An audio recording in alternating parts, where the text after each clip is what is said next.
en Ukraine avec les informations mensongères distillées à longueur de journée par les médias mensonges. Hey, les gars ne se fatiguent pas. Chaque jour, quand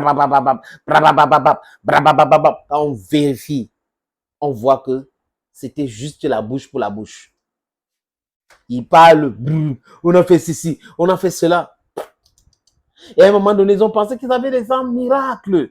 On va donner ceci, on va donner cela, on va donner les chats Léopard 2, on va donner les chats Challenger, on va donner les chats Abrams, on va donner les chats Bradley. Vous allez voir, ça fait ceci, ça fait cela, comme si on était en train de parler de la guerre entre les pays de l'OTAN et le Kosovo. Comme si on était en train de parler de la guerre entre les pays de l'OTAN et l'Afghanistan. Comme si, même à l'Afghanistan, ils ont fui. Comme si on était en train de parler de la guerre entre les pays de l'OTAN ou entre l'OTAN et l'Irak. Même en Irak, ils ont fui.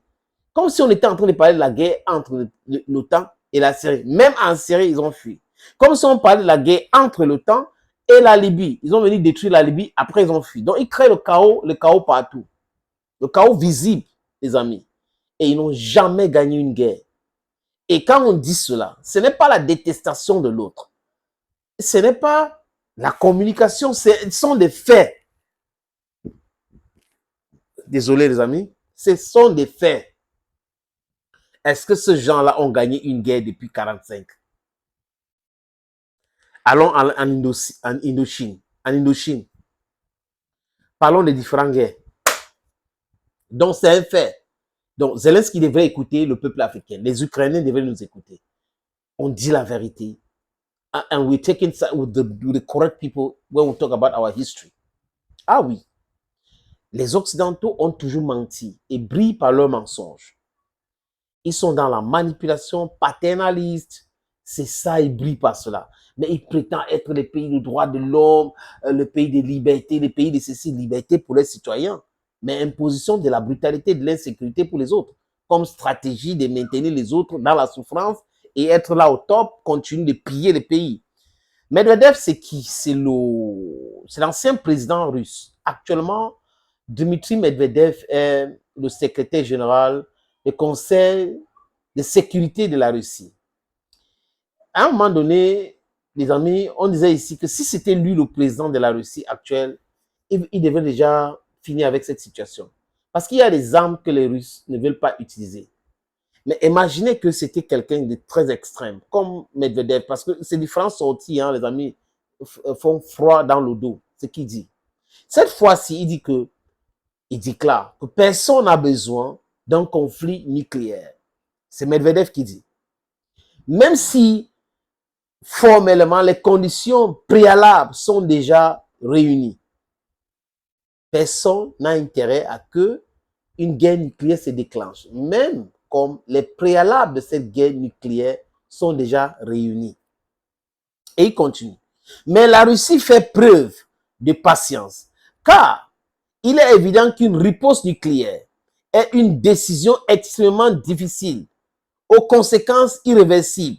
Cependant, ces arrogants avotons d'anglo-saxons ne veulent pas comprendre une chose. Toute patience a ses limites, dixit l'ancien président russe Dmitry Medvedev. Est-ce que ce n'est pas l'avertissement? Est-ce que ce n'est pas l'avertissement? Parce que si les armes nucléaires tactiques sont utilisées, ça règle l'affaire. Si les armes nucléaires sont utilisées, ça règle l'affaire. Mais les conséquences d'utilisation des armes nucléaires, les amis, ça ne s'arrête pas. Là. C'est de génération à génération. La preuve, on a vu à Nagasaki et Hiroshima, les ramifications, la dangerosité de cette arme-là, la souffrance de génération à génération. Et il y a un seul pays dans le monde qui a osé utiliser l'arme nucléaire, c'est les États-Unis d'Amérique. Lors de la deuxième guerre dite mondiale, où le Japon était en train de capituler, voilà, le Japon était en train de capituler, au lieu de laisser le Japon capituler normalement, ils ont largué ces bombes-là. Et j'aime le discours de Nelson Mandela qui blâme les Américains. Les gens sont déjà faibles. Ils disent que c'est bon, on a perdu. Vous larguez quand même la bombe. Vous passez 2 bombes, pas une bombe. 2, Nagasaki et Hiroshima d'abord et Nagasaki après. Pour passer quoi comme message aux dirigeants de l'Union soviétique? Regardez, on a l'arme comme ça, donc faites très attention avec nous. Mais maintenant, la première puissance nucléaire, c'est la Russie. Imaginez donc une guerre nucléaire est déclenchée. Imaginez ce que ça va causer. Personne n'a intérêt à ce qu'une guerre nucléaire se déclenche. Mais des turiféraires, des corrompus, des gens qui sont à Washington, qui veulent la guerre, pour vendre les armes, sont en train de provoquer cela. Et Donald Trump a vu ça venir et il a alerté. Vous êtes en train de pousser vers la troisième guerre dite mondiale qui sera dévastatrice. Thank you, friends, for always watching videos on this platform. Bye bye.